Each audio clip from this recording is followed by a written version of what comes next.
We're making latkes today. Yeah. And this is a golden panko potato latke with chives sour cream. Yeah. It's by Mickey Barzilay, who I had the pleasure of meeting in California, in Orinda, a few weeks ago. She's fantastic. And she's been on Food 52 for a really long time. And this is the first time she's a finalist. We're very excited for her.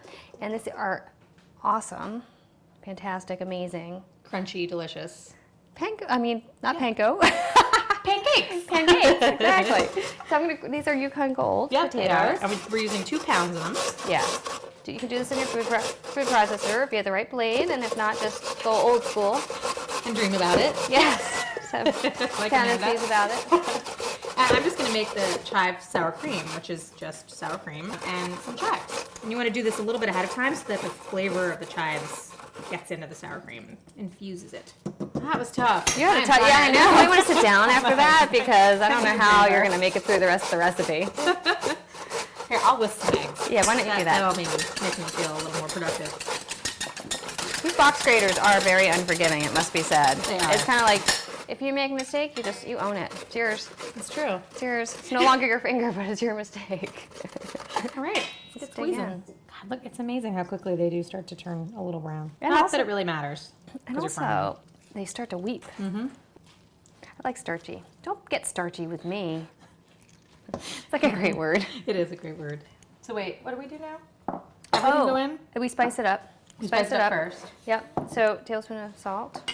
Okay. And a whole bunch of chives. And there's a lot of white pepper. So Mickey calls for a tablespoon of ground white pepper. Couple things. Mm-hmm. If you have ground white pepper from the store and it's already pre-ground, it's going to be super fine. Don't use that. Yeah. Or only use very little, like maybe a teaspoon. Yeah, maybe. So we just ground the whole peppercorns, and still we don't think a tablespoon is if you're really a pepper fiend, maybe it'll be right for you, but maybe try it with a little bit less, like half a tablespoon. We think a half a tablespoon, and we think it's, you really have to like white pepper. We do. So now, I think the easiest way to do this one is by hand, because you want to keep fluffing it up. You don't want to be patting it down. Mm-hmm. And then you want to add the egg? Yeah, let's add the egg. Okay. So, beaten until foamy. Yeah. As directed. You want to coat all the strands. Looks a little bit like pasta, doesn't it, at this point? It does, yeah. I know, it's like... carbonara. Exactly, it is. So she calls for pastry flour. A lot of people don't have pastry flour in the house. Yeah, it's actually harder to find than you would think. Yeah, but you can get cake flour pretty easily and regular flour, obviously. So you can mix them, and it's basically one part of... No. It's like 1.5... No. 4 to 2.25. Yeah. Which was the one? Which was the 2 1/4? Oh, it's double. So for this, we refer to Rose Levy Berenbaum's fantastic pie and pastry Bible, in which she gives you both volume and weight measurements for combining cake and regular flour to make pastry flour. Yep. You need 2 tablespoons, so don't get all crazy. But it's like basically 2/3 of a tablespoon of cake flour and 1 1/3 tablespoons of all-purpose. And if that is just too complicated, just do 1 of each. So as these, as this sits, it gets more and more liquidy. Don't despair.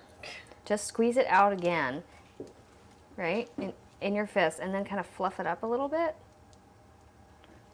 as you're making a little cake. And then you dip it into the panko. And very carefully turn it over. These are quite the delicate little buggers. Okay? And then you think it's not going to come together, but it will. The panko gives it this amazing crust. They're so pretty. I love seeing the chives in there. And we're using canola oil again, without medium heat.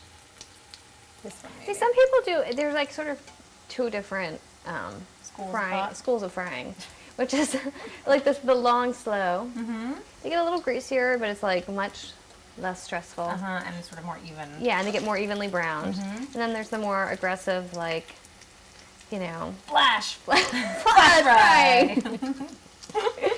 That's our style, of course. Frying. Competitive frying.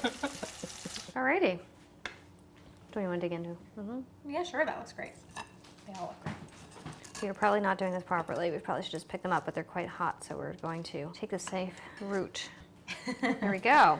Look how pretty those strands know. are. They're just gorgeous. Oh no, these have these like buttery potato strands inside and this super crisp outside.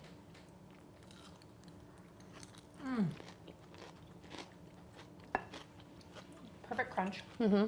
And that white pepper really comes at you. Mm-hmm. In a great way. I think they're fantastic. Yeah, I love these. Thank you so much, Mickey. It's a great recipe.